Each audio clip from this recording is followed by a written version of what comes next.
The Newsday continues here on One News Now. I'm Diego Castro, bringing you the biggest headlines from around the world. U.S. President Joe Biden has arrived in Britain, starting a three-nation trip focused on the NATO summit in Lithuania. Later today, Biden will meet with British Prime Minister Rishi Sunak, after which he will then travel to Windsor Castle for a visit with King Charles III. This will give Biden a greater sense of the man who succeeded his mother, Queen Elizabeth, who died last September. After the UK leg of his trip, Biden will go on to Vilnius for the NATO summit.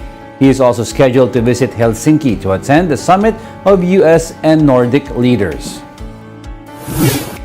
Ukrainian President Volodymyr Zelensky hopes to expedite solutions on various decisions facing NATO members. NATO leaders will meet in Vilnius from July 11 to 12 to tackle issues from Ukraine's membership to boosting ammunition stockpiles. They will also be reviewing their first defense plans in decades. Ukraine has long been wanting to be a NATO member, but member states are split out of fear of an outright war with Ukraine. Zelensky is also eyeing to become a European Union member once the war with Russia ends.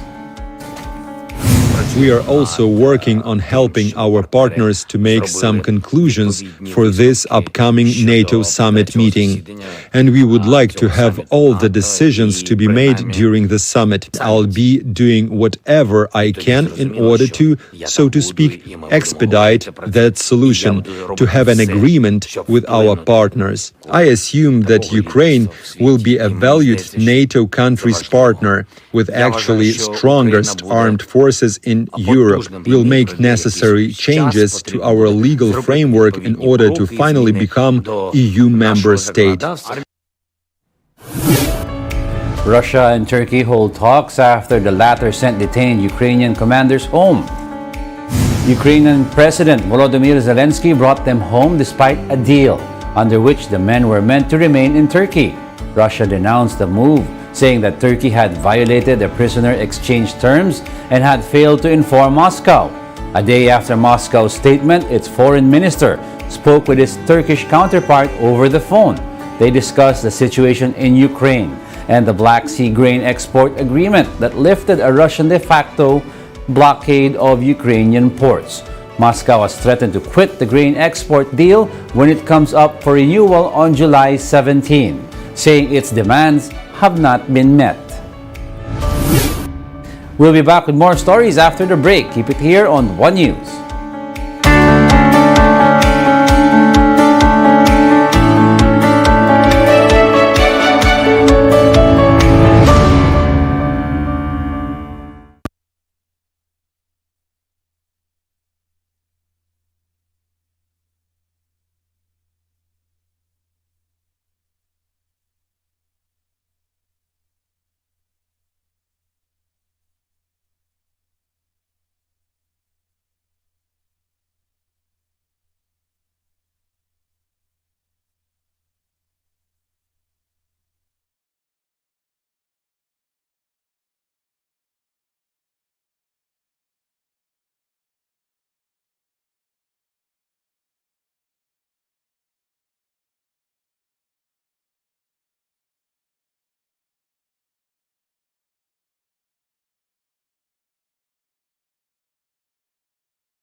You're still watching One News Now World. I'm Diego Castro.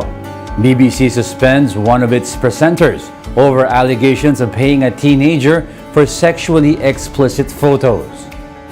The broadcaster said it first became aware of the complaint in May.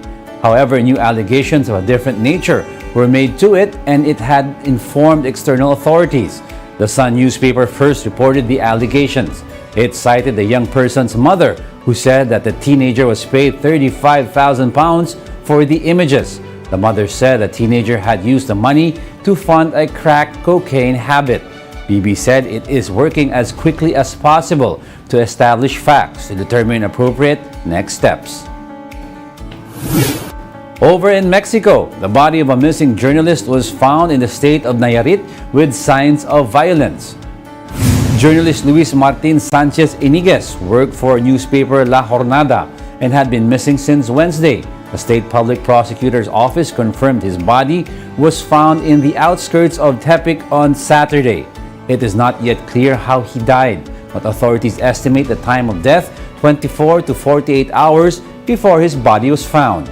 The discovery comes as authorities look into other potential crimes against media workers in Nayarit. Pope Francis elevates at least 21 churchmen to the high rank of cardinal. The new cardinals come from countries including the US, Italy, Argentina, and South Africa. 18 of the churchmen are under 80 and thus will be able to enter an eventual conclave to choose the next pope. The official ceremony to install them, known as a consistory, will be held on September 30. Preghiamo per i nuovi cardinali affinché, confermando la loro adesione a Cristo, sommo sacerdote, misericordioso e fedele, mi aiutino nel mio ministerio di Vescovo di Roma per il bene di tutto il santo popolo fedele di Dio. And those are the top world headlines of the hour. Join us again at 9:45 a.m. as we continue to monitor the day's biggest stories. I'm Diego Castro. We are One News, all sides all the time.